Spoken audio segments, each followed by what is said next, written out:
Mercedes-Benz Virtual Expo, welcoming you to an enchanting session where fashion, health, culture, luxury travel, and performance are utterly inspiring. Meet Mercedes Talks. Hi Johnson, how are you? Thank you so much for joining Meet Mercedes Talks with the Editors Club Indonesia. Kali ini kita akan mengangkat topik mengenai health, Johnson, ongko. Baik, saya langsung saja ke pertanyaan yang pertama. Health is a very important issue.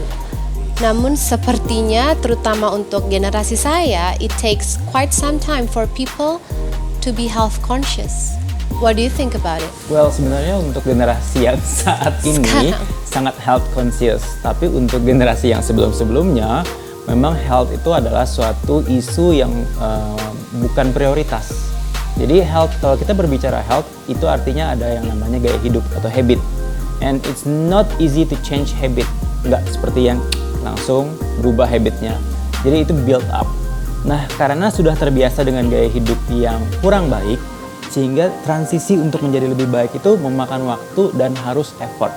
Nah, ada quotes yang mengatakan it's difficult to fix broken men. Lebih mudah mengajarkan children atau anak-anak. Nah, itulah kenapa habit untuk gaya hidup sehat itu untuk generasi sebelumnya agak susah untuk diubah. Oke.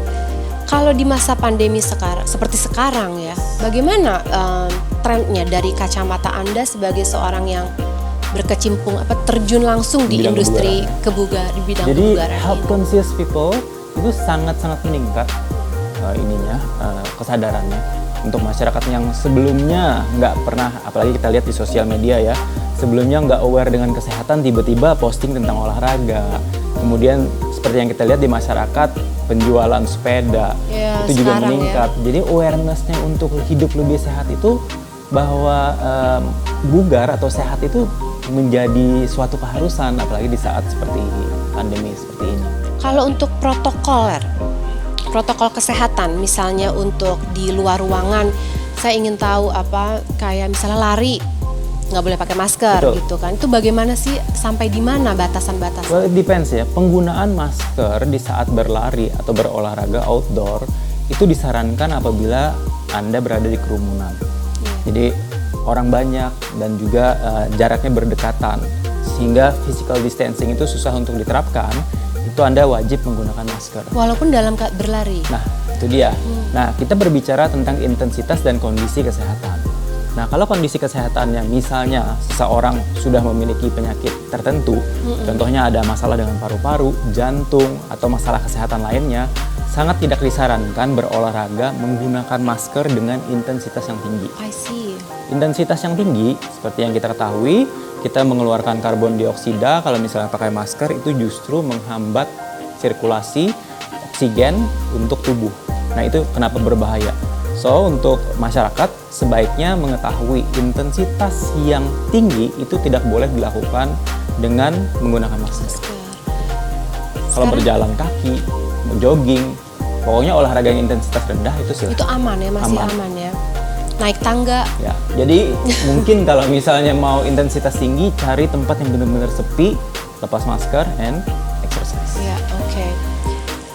Saya ingin sedikit mengungkit sejarah. Bagaimana sih sejarahnya Johnson? Bagaimana awal mula menekuni bidang fitness ini? Really the history quite tragic ya. Karena ayah saya meninggal muda karena beliau sangat tidak health conscious. Thank you. Tidak health conscious, dan me myself berada di lingkungan keluarga yang tidak sehat. I used to be very obese. Waktu itu pernah hampir 105 kilo ya. Ya, so ada fotonya? Big. Sayangnya udah gak ada. I'm so big dan itu berat banget jalan kaki, beraktivitas, bawaannya capek dan susah banget menahan nafsu makan. Sampai di titik yang dimana turning point saya adalah ayah saya meninggal. Di situ saya bertanya ke dokternya, kenapa ya seseorang bisa sampai separah ini sakitnya? Kebetulan beliau diabetes dan mengalami komplikasi. Di situ saya belajar banyak tentang health. Di situ saya pelajari bahwa banyak sekali mispersepsi, malpraktek yang terjadi di lapangan. Jadi secara formal, non formal, kemudian saya terapkan seluruh ilmu yang saya pelajari untuk menyehatkan atau membugarkan tubuh saya.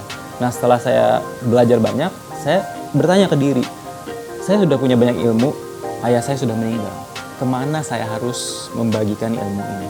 Akhirnya saya mendirikan asosiasi, saya punya beberapa usaha di bidang kebugaran dan mungkin bisa dibilang salah satu yang paling sukses secara personal ya di bidang kebugaran. Very inspiring. Tadi kita sempat termention ya mengenai high intensity exercise. Sebenarnya apa sih itu dan apa bedanya dengan olahraga biasa? Mungkin yang perlu dipahami dahulu adalah intensitas itu adalah effort atau upaya yang diberikan saat kita berolahraga. Semakin effortful artinya semakin tinggi intensitasnya. Baik itu melakukan suatu gerakan secepat-cepatnya, seberat-beratnya, atau rest antar gerakannya, istirahat antar gerakannya pendek.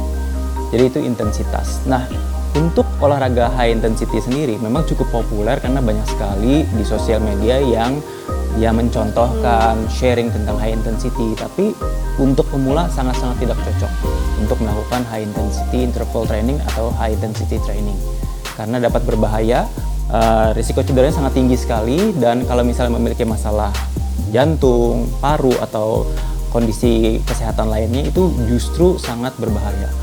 Nah, untuk membangun tubuh yang bugar itu tidak butuh atau tidak harus melakukan high intensity interval training. Jadi tidak ada keharusan. Oke. Nah, masyarakat harus lebih fokus ke teknik gerakan. Itu yang lebih penting daripada intensitasnya itu sendiri. Oke. Sebaiknya tuh kita mulai olahraga tuh sejak umur berapa sih, Jansen? Anytime. Sejak The sooner the better? Never too late dan never sooner. Never too soon. Nggak pernah too soon. Karena gini, yang namanya aktivitas fisik, baik itu dalam kategori olahraga maupun tidak, itu sangat membantu fungsi tubuh kita dan sistem neuromotor, maksudnya adalah hubungan antara kognitif dengan tubuh, berkembang. Jadi untuk anak-anak dan remaja itu baik untuk masa pertumbuhan mereka. Nah, untuk lansia itu akan menghindarkan mereka dari sarkopenia, penurunan fungsi tubuh, atau demensia, penurunan fungsi otak. Jadi semakin dia aktif bergerak, semakin dia aktif beraktivitas, itu semakin baik untuk usia senja. Apakah itu maksudnya tipenya ya? Apakah harus ada kardio atau misalnya stretching dan breathing aja itu sudah bisa dikategorikan olahraga? Very good questions. Untuk lansia, kardio aja nggak cukup. Jadi kalau misalnya lansia ada yang mengatakan saya olahraga setiap pagi, jalan atau jogging setiap pagi setengah jam sampai 1 jam, itu cukup nggak? Nggak cukup. Karena yang namanya latihan atau olahraga itu harus melibatkan seluruh otot tubuh. Makanya olahraga angkat beban, baik beban tubuh sendiri atau beban tambahan, itu disarankan untuk lansia. Oh iya, justru baik untuk otot lansia. maupun otak. Jadi otot maupun otak itu use it or lose it. Tidak digunakan semakin menurun. Makanya kebanyakan, sayangnya, memang budaya di Indonesia itu adalah semakin tua seseorang semakin dilayani. Iya. Dilayani dalam artian disetirin, disiapin makanan, dimanja, itu justru secara perlahan membunuh mereka. Karena membuat seseorang menjadi sangat sedentary. Justru kalau misalnya mau sendinya kuat, tubuhnya tetap berfungsi dengan baik, tidak sampai membungkuk, yang harus dilakukan apa? Olahraga, yaitu latihan kekuatan. Ya, makanya jenis-jenis olahraganya adalah tentunya harus weight bearing atau latihan kekuatan. Oke. Ada nggak tips untuk orang-orang yang baru memulai habit untuk berolahraga? Sebelumnya kalau berbicara tentang ini ya, tips untuk orang yang baru ya, adalah belajar dari yang benar-benar memahami gerakan.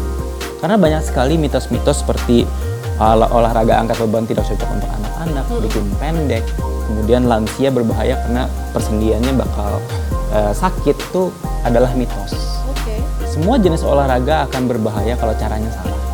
Tapi kalau caranya benar, disesuaikan dengan tingkat kemampuan tubuhnya, itu akan sangat bermanfaat sekali. Harusnya aman. So, learn from the expert.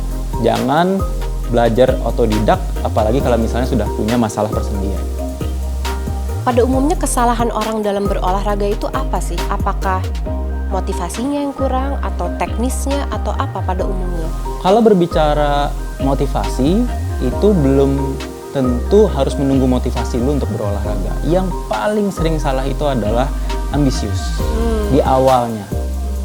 Jadi langsung ikut kelas 1 jam. Jadi tidak mendengarkan tubuh, tidak memahami fitness levelnya masing-masing sendiri, sehingga memaksakan diri. Lalu nanti setelah selesai mereka muntah-muntah, kemudian kelayangan, blackout. Itu karena kenapa? Karena memaksakan diri. Yang namanya pelajaran itu ada SD, SMP, SMA. Pelajaran SMA itu tidak dilakukan oleh anak SD. Jadi bagi pemula, belajarlah gerakan-gerakan yang mudah dulu. Kemudian benar-benar ketahui kebutuhan tubuh. Nah, yang menjadi masalah, orang yang ingin mengubah habitnya dari buruk ke baik adalah semuanya ingin dikerjakan. Dietnya langsung dijaga, kemudian latihannya langsung keras. Ujung-ujung apa? Burnout. Gitu. Are you on diet? Nope. Nope. I never said I'm on diet. I never say diet anymore. Okay. Diet Is itu this- konotasinya sangat negatif. Diet means you limit what you eat. Diet means restrictions. So instead of using diet, walaupun diet itu artinya adalah pola makan, tapi konotasinya itu diet artinya mengurangi makan, membatasi, menyiksa diri, sehingga membuat suatu stres yang tidak perlu untuk tubuh. Okay. So I'm not on diet, tapi eating right. Eating Eating right right. itu maksudnya adalah makan dengan baik dan benar. Apakah ini sudah body goal Anda? Yes. This is my body goal, dan actually berat badan ini sudah hampir lebih 10 tahun beratnya segitu. Dijaga segitu. Ya, nggak mau lebih muscular, nggak mau juga lebih terlalu banyak lemaknya. So karena saya juga sebagai profesional di bidang kebugaran, saya sering bawakan seminar, workshop. Jadi saya di mana fisiknya itu benar-benar cukup bugar aja, kelihatan atletis aja, nggak berlebihan. So this is my body goal. Body goal. Yes. What about your car goal? SLK. SLK. SLK. Okay. This is going to be my last question, the most fun one. Tadi SLK ya? Yeah. How do you describe SLK? SLK. Mercedes-Benz. For me, SLK itu not only dream cars ya, 3 words ya. Fast, powerful, elegant. Spot on. Once again, thank you so much, Jansen You're welcome. Ongko, for joining Meet Mercedes Talks with the Editors Club. Thank you so much.